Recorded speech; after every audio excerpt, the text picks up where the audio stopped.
simply and correctly. අයිබෝන් හැමෝටම දඹදින යුගයේ රචනා කරපු එළු සඳස් ලකුණ සිංහල භාෂාවේ ඡන්දස් භාවිතය සම්බන්ධව උගන්වන ප්‍රධාන කෘතියක්. මේ එළු සඳස් ලකුණේ ප්‍රධාන වශයෙන්ම පළමු පරිච්ඡේදය සන්නදියර ඉන් පස්සේ දෙවන පරිච්ඡේදය ඇවිල්ලා ගී ලකුණු තියෙන්නේ. එහෙමත් නැත්නම් ගී ආකෘති සම්බන්ධව ගී විරිත් සම්බන්ධව උගන්වන්නේ. මෙන්න මේ ගී ආකෘති සම්බන්ධව කුඩා වීඩියෝ එකක් කරන්න ඕනි කියලා මම හිතුවා. මේක විශ්වවිද්‍යාල තුල අධ්‍යාපනය ලබන අයට විවිධ විභාගයන් සඳහා ප්‍රයෝජනවත් වේවි කියලා හිතලා. එළු සඳස් ලකුණ තුල ප්‍රධාන වශයෙන්ම ගී විරිත් 16ක් පමණ සම්බන්ධ විස්තර සඳහන් වෙනවා. මේ වීඩියෝ එක තුලදී ගී විරිත් කිහිපයක් සම්බන්ධව උදාහරණ කිහිපයක් ඔස්සේ මම කරුණු පැහැදිලි කරලා දෙන්නම්.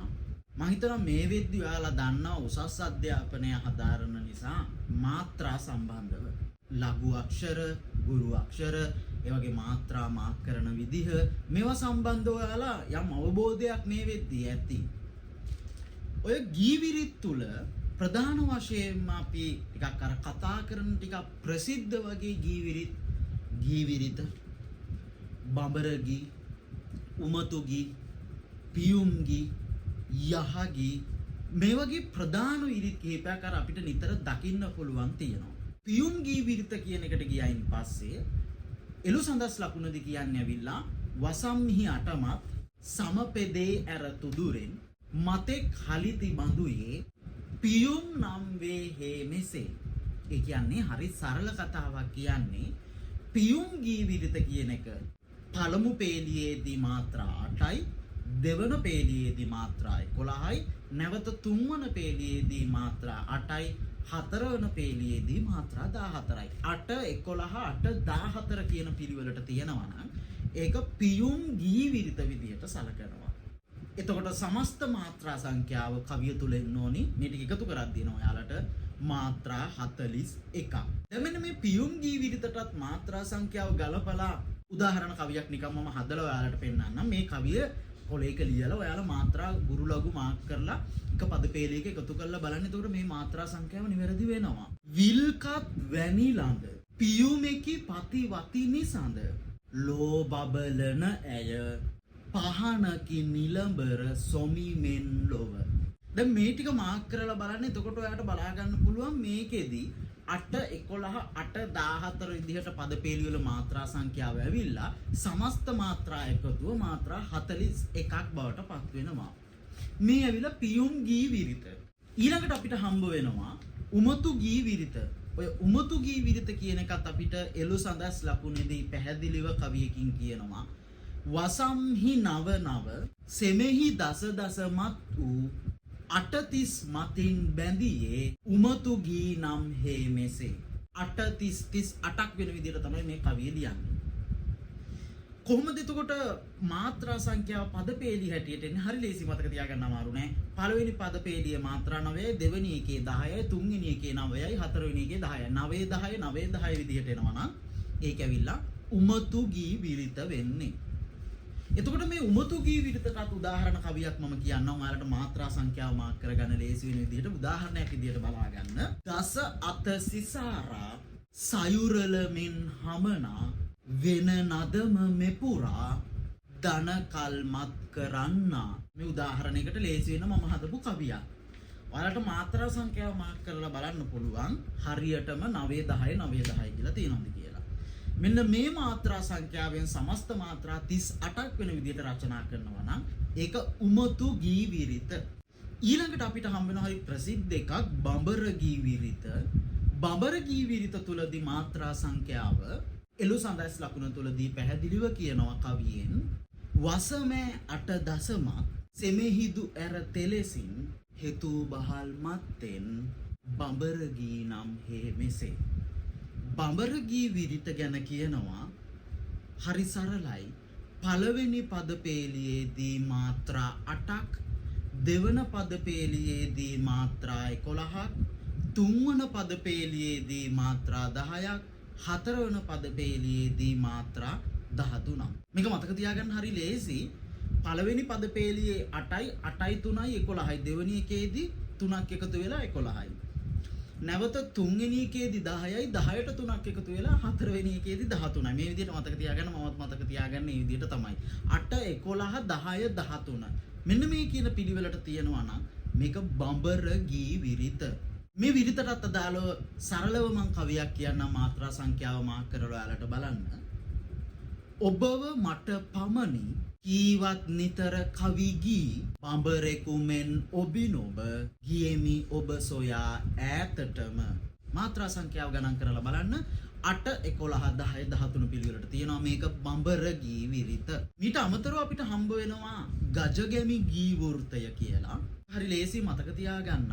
මාත්‍රා සංඛ්‍යාව වෙන්නේ 8 11 11 11 විදිහට යනවා නම් ඒක ගජගැමි ගී වෘතය කියලා.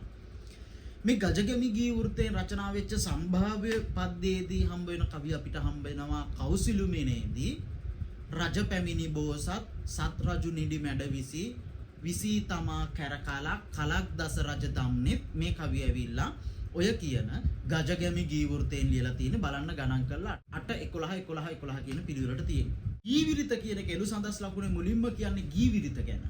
මේ ගී විරිත මාත්‍රා මාක් කරන එකත් හරි ලේසි වැඩක්. මොකද ඇවිල්ලා 9 11 11 11 පළමු පාදයේ මාත්‍රා 9යි ඉන්පසු ඉතුරු පාද තුනේදීම මාත්‍රා 11 බැගින් යන්නේ. ජීවිත තුලදී තියෙන්න පුළුවන් සමස්ත මාත්‍රා සංඛ්‍යාව. එතකොට අර ටික එකතු කරද්දී ඔයාලට එනවා අගේ ඇවිල්ලා මාත්‍රා 42ක කවියක් තමයි මේ මාත්‍රා ප්‍රමාණ වශයෙන් රචනා වෙන්නේ. දැන් මෙතනදී ප්‍රධාන වශයෙන් කිසියම් විරිතක් අපිට උදාහරණ සහිතව විමසන්න කියලා දුන්නයින් පස්සේ මේකට අදාළ උදාහරණ කවියක් මාත්‍රා තියෙන ප්‍රමාණයට උදාහරණ කවියක්වත් අඩුම ඔයාලා සතුව තියෙන්න ඕනි මේ මාත්‍රා ටික මාක් කරලා පෙන්වන්න. දැන් මම ඒකට කවියක් හැදුවා. මේක නිකන් මම මාත්‍රා ටික මාක් කරලා පෙන්වන්න පහසු වෙන විදිහට පාඩම් කරගන්න ලේසි වෙන විදිහට ඔයාලට පෙන්වන්න මම නිකන් කවියක් හැදුවා. මේ බලන්නකෝ ඇවිල්ලා සොඳුර නුඹ පෙරදින මහද සෙනෙහින් බැඳගෙන ආලසිත රැය දිය කොට නොසවන සැවුල් නාදය. දැන් මේක ඉන්න ගමන් ඔයාලා මාත්‍රා ටික මාක් කරලා බලන්න. ඔයාලට බලා ගන්න පුළුවන් මාත්‍රා 9 11 11 11 විදිහට තමයි ගී විරිත තුල මාත්‍රා සංඛ්‍යාව යන්නේ. ඔක තමයි ගී විරිත. ඊට අමතරව මම තව විරිත් දෙකක් විතර ඔයාලට කියලා දෙන්නම්. යහගී මේකත් හරි ප්‍රසිද්ධයිනේ. යහගී විරිත. නව කොළොස් වසමෑ 11 බැගින් සෙමෙහි ලුහු බහලින් බඳුයේ යාගීය මේ නිදසුන්.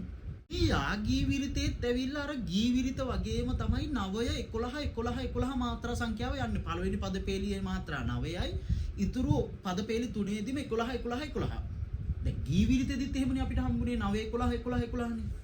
එතකොට කෙනෙක්ට ප්‍රශ්නයක් ඇති වෙන්න පුළුවන් මේ දෙක වෙනස් වෙන්නේ කොතනින්ද? මේ දෙක වෙනස් කරලා අඳුරගන්නේ කොතනින්ද? ඒක හරි ලේසි. ඔය යාගී විරිතේ මන් නැත්තම් යහගී විරිත කියන එකේදී සම්පූර්ණ සර්ව ලඝු ගණයෙන් ලියන්නේ. ඒ කියන්නේ සියලු අක්ෂර ලඝු අක්ෂර විය යුතුයි. කොයි තැනකවත් ගුරු අක්ෂර ඒ කියන්නේ අර ඇදෙන අකුරු තියෙන්න බෑ. හල් අකුරු තියෙන්න බෑ. සියල්ල ලඝු අක්ෂර විය යුතුයි සම්පූර්ණ කවියම. එහෙම වුණොත් තමයි ඒක යහගී විරිත බවට පත් වෙන්නේ. සර්ව ලඝු ගණයෙන් ලිවිය යුතුයි. ඊළඟට අපිට හම්බ වෙනවා දුවඟ ගී විරිත. දුවඟ ගී විරිත සම්බන්ධවත් එළු සඳස් ලකුණ කියනවා. නව කොළොස් වසමෑ ඇරින් තෙරින් සෙමෙහි සිව්හල් මතින් බඳහොත් දුවඟ ගී මේ වේ නිදසුන. දුවඟ ගී විරිත සම්බන්ධ මාත්‍රා සංඛ්‍යාව ගැන කියනවා එළු සඳස් ලකුණ. පළවෙනි පද පේලියේදී මාත්‍රා 9යි. දෙවන පද පේලියේදී මාත්‍රා 11යි.